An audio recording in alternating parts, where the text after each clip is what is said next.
médicos sempre alertaram sobre os riscos da automedicação. E esses riscos se tornam ainda mais sérios quando se trata de combater uma doença grave, como a Covid-19. E o pior é que as fake news estão divulgando algumas informações duvidosas. É o que a gente mostra na primeira matéria de hoje. Olha só. Desde que o mundo foi surpreendido com um novo coronavírus, a comunidade científica mundial tenta encontrar respostas para combater a doença. Mas além do desafio de encontrar uma droga eficiente contra o vírus, temos que lidar com outro desafio, que pode ser tão letal quanto a Covid-19, as fake news. As fake news, elas matam, elas agridem, é muito perigosa. E a medida do seu perigo, assim como a solução ou a lesão que ela provoca, depende muito do seu formato. Você pode ter uma fake news que induz a um tratamento errado e que pode provocar um malefício a essa pessoa. E foi justamente esse o risco que milhares de pessoas correram e correm todos os dias, diante de notícias de possíveis medicamentos que evitam a contaminação pelo novo coronavírus ou diminuem os sintomas da doença. A hidroxicloroquina foi uma dessas drogas. Bastou surgirem notícias de que o remédio seria eficiente contra o vírus para os medicamentos desaparecerem das prateleiras das farmácias. No caso da hidroxicloroquina, ele é um medicamento usado para alguns pacientes, por exemplo, que têm lúpus, algumas doenças autoimunes, e de início se achou que ela poderia auxiliar também na Covid, por ter um envolvimento imunológico muito grande. Quando começou a se falar de hidroxicloroquina, em basicamente 3 dias, você não encontrava mais hidroxicloroquina na farmácia. E os pacientes que necessitam desse medicamento realmente tiveram bastante problema com isso. Mas não é só a hidroxicloroquina. É comum encontrarmos notícias que falam sobre vitaminas para deixar o sistema imunológico em alta ou até sobre medicamentos que são tidos como naturais. A Beatriz voltou a tomar vitaminas C e D por conta própria, na tentativa de preparar o sistema imunológico contra uma possível contaminação pela Covid-19. Eu decidi começar a tomar coisas para imunidade, então comecei a tomar vitamina C, voltei a tomar vitamina D, tomei própolis com limão, tomei um monte de suco verde, suco de salsão, todas as coisas que eram mais fitoterápicas e mais saudáveis, eu decidi começar a tomar. Eu vi no Instagram, primeiramente, né? Eu vi Musa Fitness falando sobre isso, falando sobre construção de imunidade com alimentação. E aí eu decidi começar a seguir essas dicas e lembrei também.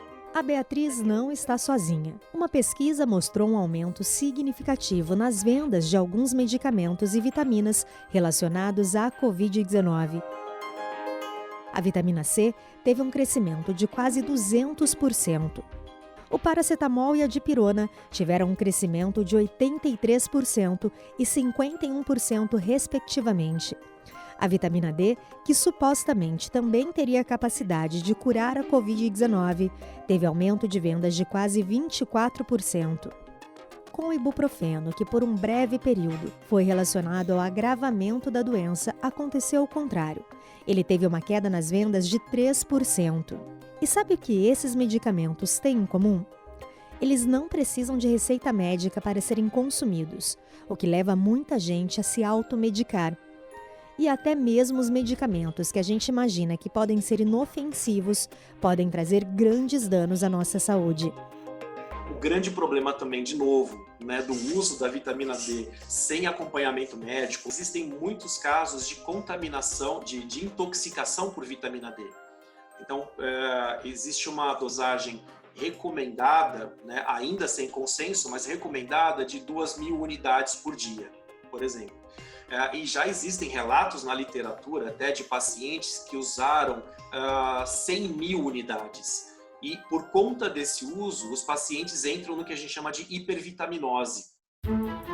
A hipervitaminose pode induzir uma hipercalcemia no paciente, o que leva a um aumento da concentração de cálcio no sangue. E isso pode afetar diversos órgãos. O indivíduo pode ter, por exemplo, um problema renal associado a essa hipercalcemia. Pode causar náusea, pode causar vômitos, pode causar sede excessiva. Por isso, cuidado! Antes de acreditar em tudo que lê, analise a informação. Nem sempre a notícia é falsa, mas ela pode estar em um contexto que induza conclusões equivocadas. No começo dessa pandemia, por exemplo, acreditava-se que o uso de corticoides no início da contaminação seria eficaz contra a doença. Hoje, estudos mostram que a medicação é eficaz apenas em casos graves.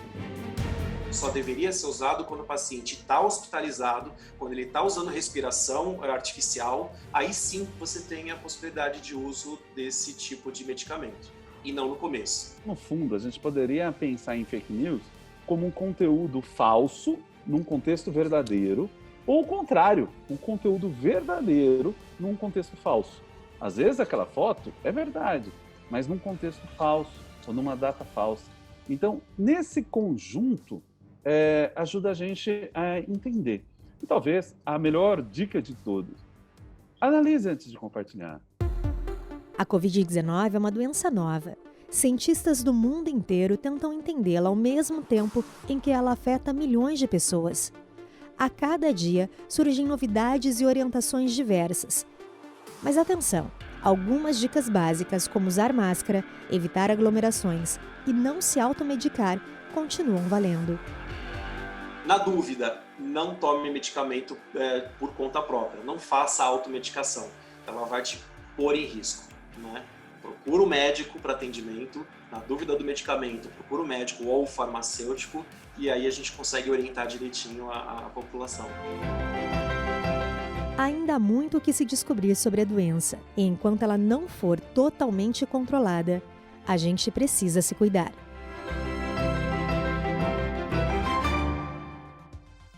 Você acabou de ver uma matéria que teve a participação de 2 professores de áreas diferentes da Universidade Presbiteriana Mackenzie, Farmácia e Direito.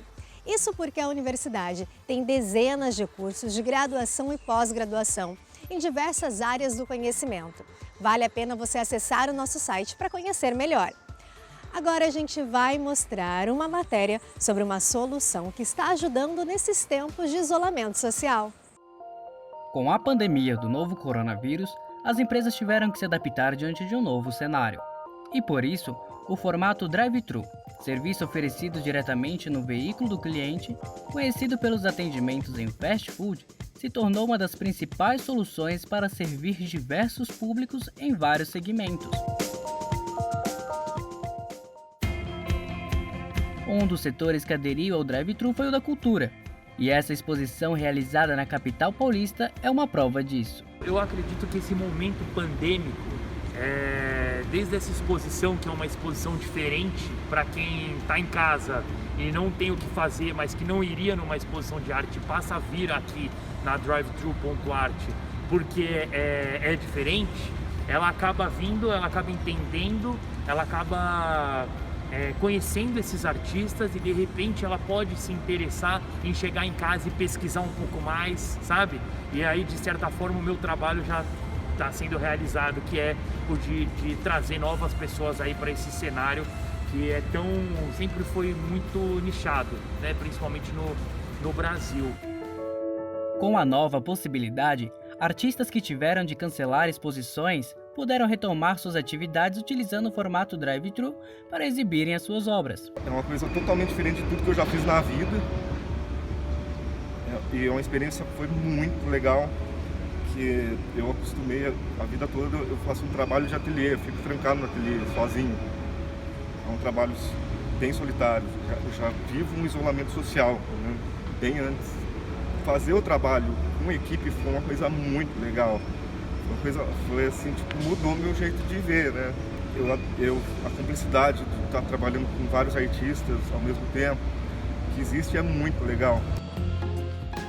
Mas para além dos fast foods, cines drive-in ou exposições de arte, o sistema drive-thru também pode atender à necessidade dos estudantes que continuam tendo aulas.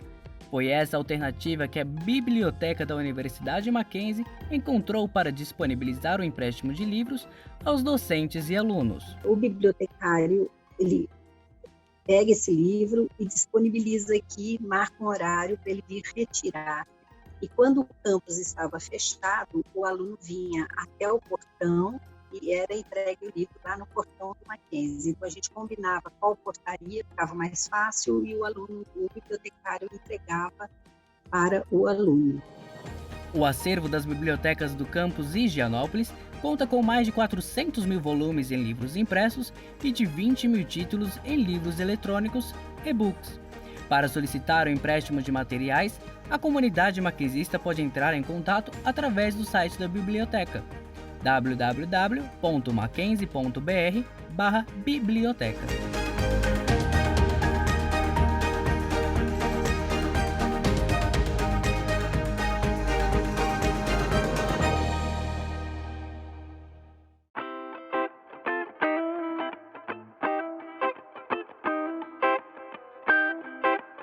Olá a todos, tudo bem? Estamos acompanhando o enfrentamento da pandemia do Covid-19 e hoje a nossa conversa será como prevenir que esse vírus alcance a nossa cozinha e os nossos alimentos. Em primeiro lugar, antes de manipular os alimentos, é muito importante a correta lavagem de mãos com água e sabão, não esquecendo de nenhuma parte, tal como está sendo amplamente veiculado pelos meios de comunicação. O álcool é um importante agente de desinfecção, mas ele não substitui a lavagem de mãos. Para a higienização de frutas e hortaliças, é importante a correta lavagem, unidade a unidade, folha a folha, em água corrente, seguida da desinfecção por agente sanitizante. Como agente sanitizante, você pode utilizar o hipoclorito de sódio, na diluição e tempo recomendados pelo fabricante. Caso você não tenha o hipoclorito de sódio, você pode utilizar água sanitária, na diluição de 1 colher de sopa para 1 litro de água durante 10 minutos. Caso você utilize hortaliças que serão utilizadas com casca ou sem casca, mas totalmente cozidas, você não precisa realizar a desinfecção. Outra preocupação são as embalagens que chegam no supermercado. Neste caso, também é recomendada a desinfecção. Utilize uma folha de papel descartável não reciclada. Passe álcool 70 em gel ou líquido, ou até mesmo uma solução de água sanitária na diluição de 1:10. Caso você opte pelas versões líquidas, tanto do álcool quanto da água sanitária, você pode fazer uso de borrifadores e as refeições por sistema delivery. Nesse caso, a grande preocupação é que não sabemos como esses produtos foram manipulados no local de preparo. Caso você opte por esse tipo de compra, prefira refeições quentes e tenha a garantia que elas serão entregues em menos de 1 hora. Ao receber o produto, jogue fora a embalagem externa. Lave muito bem as mãos e higienize com álcool 70 a embalagem mais próxima do produto, em contato com esse produto.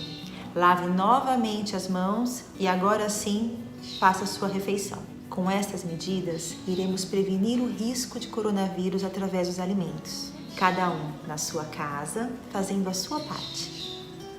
Um forte abraço a todos.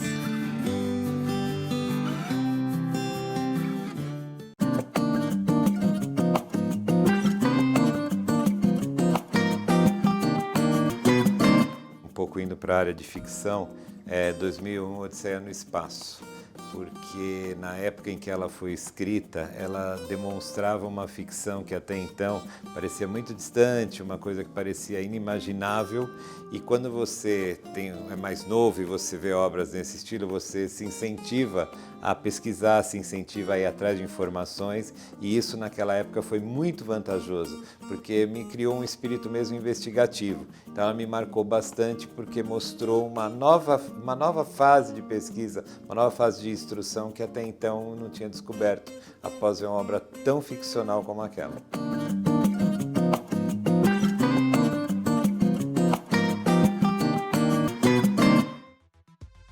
O Mackenzie Movimento está chegando ao fim, mas não deixe de acessar o nosso site, mackenzie.br, para conhecer melhor os cursos e projetos da nossa universidade.